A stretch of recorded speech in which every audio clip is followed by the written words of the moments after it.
So next up, we've got Flask-RESTy, an introduction to building flexible APIs by Jimmy Gia. Take it away. Cool. So as you can see, the title of the talk is Flask-RESTy, build flexible REST APIs fast. So quick intro, my name is Jimmy Gia. I'm a principal scientist at Butterfly Network. Twitter is @Jimmy_Gia, GitHub is @Taeyon. And I'm the primary architect and the lead developer for the cloud platform for this company called Butterfly Network, where what we do is we build low-cost, portable, intelligent ultrasound. We use web, mobile, and ML to democratize access to medical imaging. Our goal really is to bring the best consumer products to medical devices by building software that doesn't suck. So our backend stack looks more or less, I think it looks like pretty hipster 2020 stack. We have a bunch of microservices written in Flask that are fronted by a GraphQL API gateway.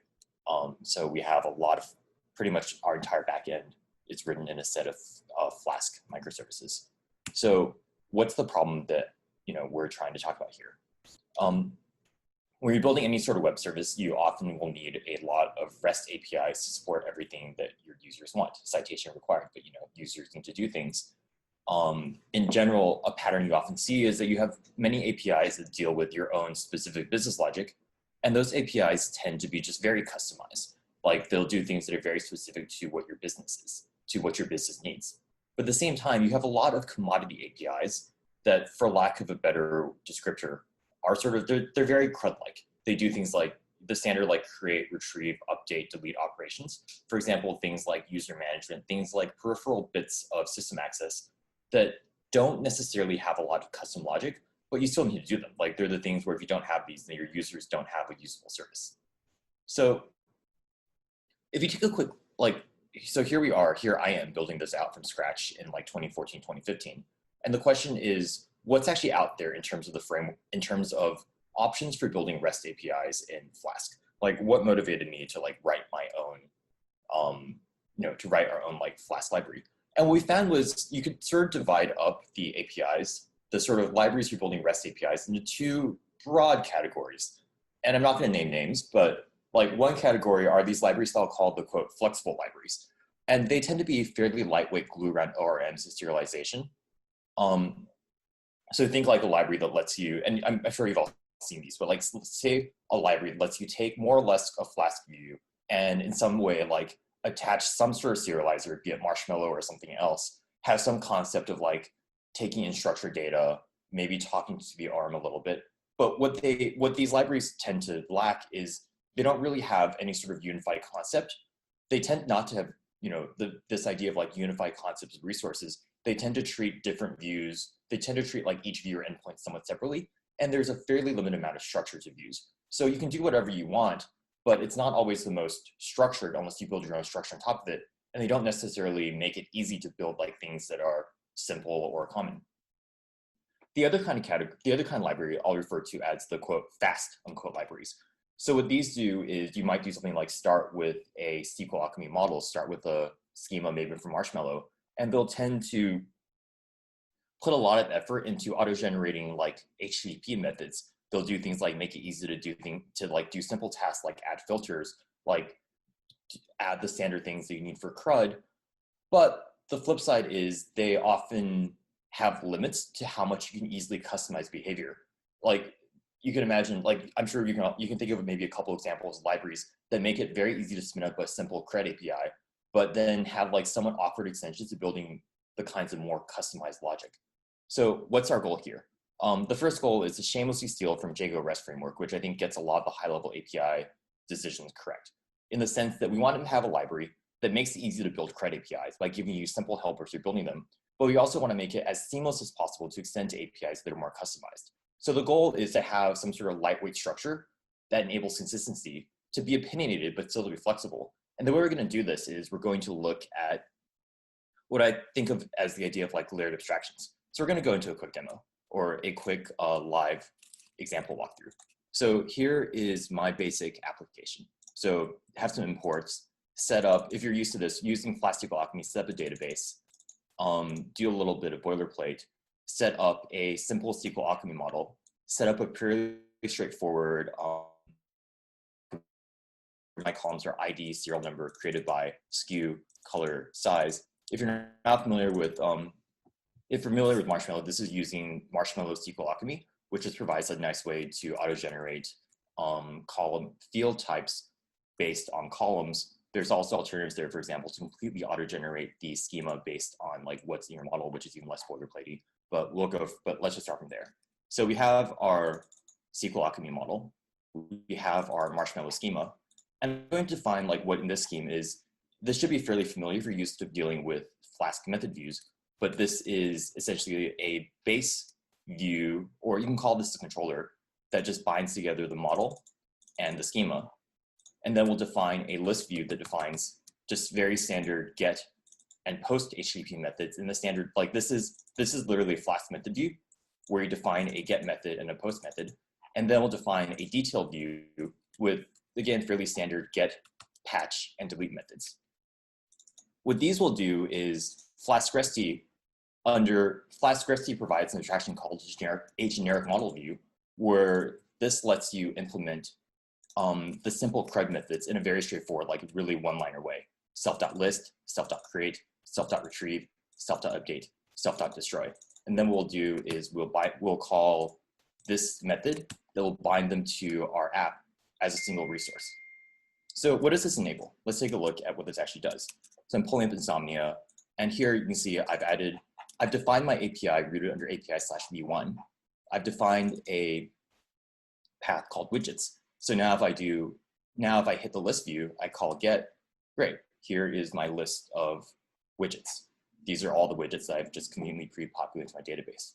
Another example, I can call post, and this is the post method defined here, and this will create a new widget that's bar through 5. If I take the ID,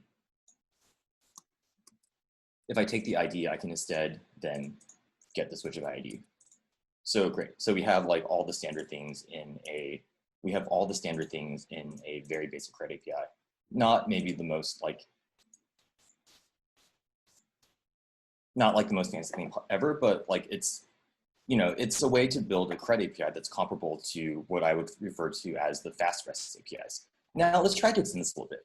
Let's say I want to do something slightly more complicated. Let's say I want to add an endpoint where what it does is it's a put endpoint that lets you increment the size of a widget. So here's where the power of this comes into play a little bit is this still extends the same widget view base. So it's still, in some sense, bound to the same widget model and the widget schema. But now, by going one level deeper into the API, a developer can build something that ties into like lower level abstractions. So instead of, for example, using a generic update method that just updates the object in a standard way, we can say, for the purposes of this method, try to get the object, try to get the item for which the ID was specified. Here's the ID. If you don't get it, 404, use select for update such that we take a lock on the item to prevent race conditions. And then once you have the widget, just call the standard update item helper to set the widget size to 1 plus the current size, commit, and make a response with the current value item. So we can take a quick look, see what this does. So here is my API v1 widgets, the widget ID, and the increment size call. So I'll call this, and you can see every time I call this, the size goes up by 1. So pretty straightforward so far. So now let's take it a little bit further. Like, what are things that one generally wants to do with API? One generally wants to add a concept of something like authorization. So I'm going to add like the simplest possible authorization. I'm going to add a very simple example of authorization, which is I'll do this. I will, using my abstractions, define authentication class that extends, again, a built-in helper to do common things like get authentication from the header that will take the token and say my credentials are the user ID is just the value of the token. Then Flask-RESTy provides the abstraction called authorization that plugs into all the methods we talked about earlier that lets you define what a user can do. Now, the cool thing here is we plug into, like, we try to do very little, right? We plug into, for example, the logic provided by SQLAlchemy.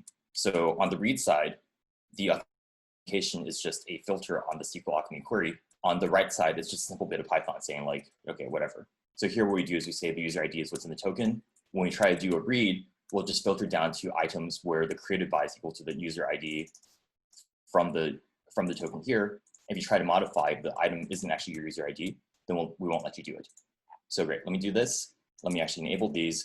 And then you can see like seamlessly, once you do this, if you try to run a list, then if you don't have authorization, it will fail with a 401.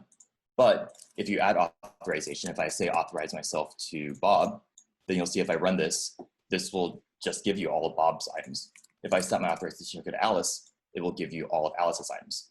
Now, here's the cool thing, and this is where this actually comes into, this is where the stuff I came into play earlier is because Flask-RESTy offers the structure where you have different classes that extend each other, I can do this thing. I can say the previously defined widget increment size view, because it extends widget view base, because these connect, now this view actually has the exact same authorization principles. So if I change the token from Alice to Bob and I try to update this widget, which is owned by Alice, I will get a 404 because I can't even load the widget.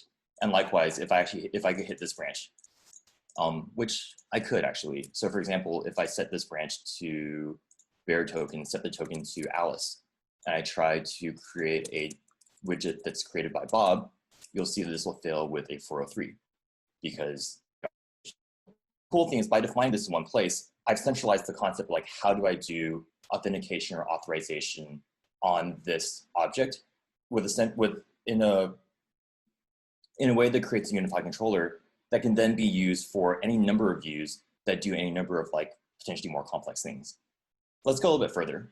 One thing you often want to do in a REST API is you want to define like how do you filter on the API. So, for example, going back to this list example, I can see that here, if I call list, this returns a set of things filtered by. This returns an unfiltered list of everything this user can view. Now, by taking advantage of the flexibility of SQLAlchemy APIs, we can actually expose an API that lets users define filters in fairly customizable ways while still being ergonomic. So for example, here, I define a filter on SKU, and I just pass in essentially an operator on two things. So by doing this, I can deduce SKU equals foo and filter this to just items with SKU as foo. Okay, that's sort of interesting, but check out what we can do by using things in SQLAlchemy. I can define another filter where the operator is the greater than operator, and this lets me do this. This lets me do size GT equals 15, for example, and this will only return items where the size is greater than 15. So the cool thing here is by taking advantage of underlying going back to what we started talking about earlier, by being opinionated in the right way, we can now build an API that is flexible. Like I can define custom filters. In fact, this can just be any sort of lambda that I want to do. I can do, for example, size is odd, fr.column, model filter fields dot boolean lambda model, lambda model value. And I can do something like return model dot size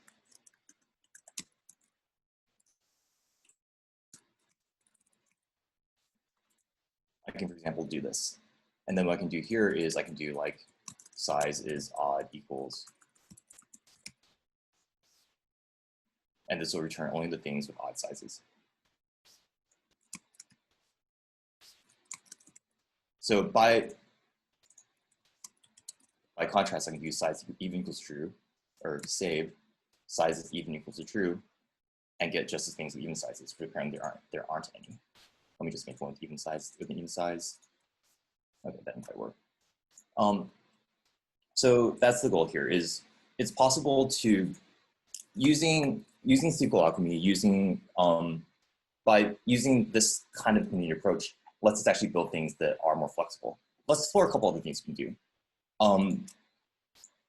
One idea that's pretty common to Flask-RESTy is that the internals, one other thing lets us like build powerful, flexible APIs is by being clever about what internals we expose for these controllers. So for example, suppose I have an assign color method on widget. All Flask-RESTy views expose a convention where we can say, these are the methods that are well known, that have stable API contracts, that tell you how to do certain operations, how to handle updates, how to handle deletes, how to handle creates in a way that respects the way that authorization already works. So here, I can create this view called widget assign color view, which much like we had before, it uses our standard abstractions to do like CRUD operations, but I'll override the method that says is how I handle an update. By default, we take all the things in data and we assign them to the object. But here I'm going to override this method. I'm going to say widget.assign color color. So then what happens? Well, what I can do is I can take this, I can say assign color to foo. If I call this, it will take the color to foo-assign, because that's what the assign color method does. It takes my color and it appends -assign to it. And here again, you see the color becomes blue assigned. So that's one thing you can do, is like by hooking into lower level abstractions, you can there is a broad set of ways to customize the behavior of your REST views, but in a way that still ties into everything else. Like for example, this will, for free, reuse the serializer already defined for widgets such that it returns something in the same shape. Likewise, this will use the same authorization that's already defined, such that if I try to do this, again, it'll give me like what I expect. It'll give me like a 404 because it can't load the object. The last thing I'll show is, in the context of building out these APIs, there's just an immense amount of power that can be attained by taking this approach where, just an example, like let's say I want to define a view that lets me get stats on the widgets. Again, by following by taking these abstractions, by baking things into, by assuming the use of SQLAlchemy in a structured way, we can just do things like take the model, take the controller, overwrite the query we use. So the default query is one where we list the objects. Let's list the widget created by the widget SKU, the count as number of widgets, the sum of the sizes is the total size, and let me group this by the creator and by the SKU and call list. So, and let me define new schema for this that is the stat schema with filtering by SKU. So what does this enable? Well, if I do this, like suddenly just for free, let's say authorize as Bob, and I call the stats view, boom, this just lists all the widgets by SKU for Bob. If I change my auth to Alice, it will list all these grouped together appropriately by Alice, but again, with the right auth filter. And then, hey, look, because all this is just doing stuff, putting as little as possible, we can use the user at SQLAlchemy, I can just for free do things like, oh, let me add this filter by SKU, so I can just get the stats, by SKU. The other cool thing here is, if we were so inclined, we do authorization equals fr.no authorization. And because these are subclasses, you can customize, you can override. Now I can say, let me look for, because I've disabled, I can, for example, disable authorization for this view and just say, like, let me get all stats for all users filtered to the SKU of foo, but across all users. So yeah, so that's it. That is like a set of examples of things you can do with Flask-RESTy in a nutshell. Oh, not quite a question yet. So that's what we have so far. We've used this to build, probably on the order right now of like, I would say dozens to hundreds of REST endpoints. A set of things that let us get, we've been able to use this to quite quickly spin up things that are very cruddy, but like I've maybe given a little example of this, but like we can also use this kind of approach to like build things that go very deep into like SQLAlchemy's, like build very customized queries, build very customized like mutation methods that like plug into SQLAlchemy that do things like use, various blocks in fancy ways, but in a way that like scales with what we're trying to do. Like if you want to use the same authorization, like if I want to build a custom query that's grouped, but use the same scheme for filtering, I can. If I want to do the same auth, I can do all those too. So yeah, that's sort of, I think, what this approach accomplishes. And if you want to check it out, I probably should put a link to the repo. It's github.com/for-catalyzer/flask-resty, or it's just flask-resty on GitHub. So that's it. Any questions? Thank you. That was a really cool library. I haven't seen that one before. Yeah, we've got a question. I think you might have addressed this a little bit at the beginning of the talk, but what case necessitated developing Flask-RESTy as opposed to using an existing REST framework? So the truth here is basically we started looking at this. We realized that we could have done something very similar on top of Flask-RESTful, for example, but we thought that like Flask-RESTful just gave very little above built-in Flask method views. Like what we want to do is we were looking at a number of like Flask-REST libraries, and they were the ones that just let us like build these CRUD endpoints really quickly, but it didn't seem like there's a good way, for example, to like build custom filters, to build custom ways, to build views that like did things that were like more than just a standard set of CRUD things. And then the other views, like to do something that I think was integrated in this way, that had this concept of like sharing, for example, items and serialization across different views to different things. We just didn't really see anything out there that like gave us much along like these lines. Great. Another question: does this prevent updating primary keyed columns by default, or can you exclude certain columns from updates easily? So yes, you can by using load, like, you know, what we do here, the philosophy here is like actually just use what's available downstream, upstream. So if you want to make something not updatable, you can just you just put like load only on the schema, and now it's no longer updatable. In terms of primary, we actually do something sort of funky by default with primary ID columns that I didn't actually show, but it turns out that we actually require that this is something that we stole from JSON API. Basically, it's like if you make a post or put by default, it requires you to also insert the ID into the payload, because sort of like this lets you do a little bit more validation in Marshmallow, because otherwise your validation for things like the ID field may not exactly match the validation for things may not exactly match validation for something like on the sort of the URL rule from Workzeug. So we do this, but it's also possible to like add a quick abstraction to like either remove fields from updates that should be immutable, or to like, you know, hide them, or just to make them load only with Marshmallow such that they don't get, or sorry, make them not load only, make them dump only in Marshmallow such that they just don't get read. I have a related question, which is it possible to do not just like row level permissions, but column level permissions? Like certain users are able to or not able to view certain columns. So column level permissions sort of in the auth framework are a little bit awkward. Like, so on one level, like, yes, this is something you can do because you can write Python, you can do whatever you want. So for example, like serialization happens via this schema, which, hey, this is just a property, right? So I can, for example, do property def schema self, you know, if self.authorization dot whatever return, you know, limited fields schema, you know, else return full schema, right? Like this is something you can do because you have access to all of this. We generally haven't been doing this because we found like essentially like our REST API backs to GraphQL API. So it's sort of awkward if like different people calling the same view get different results on the read side. Like it makes things like caching be complicated, because now instead of saying like, here's an object, can you access this from the cache? It's like, oh, well, what fields can you apply? Can you sort of do?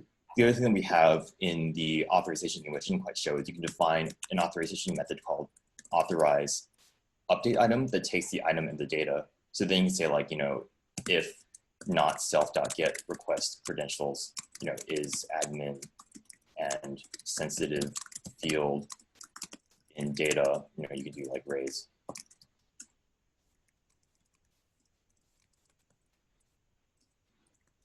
So you can do various things, like the authorization framework has a sort of built-in way to like, do, introspect data before you do updates or before you do creates.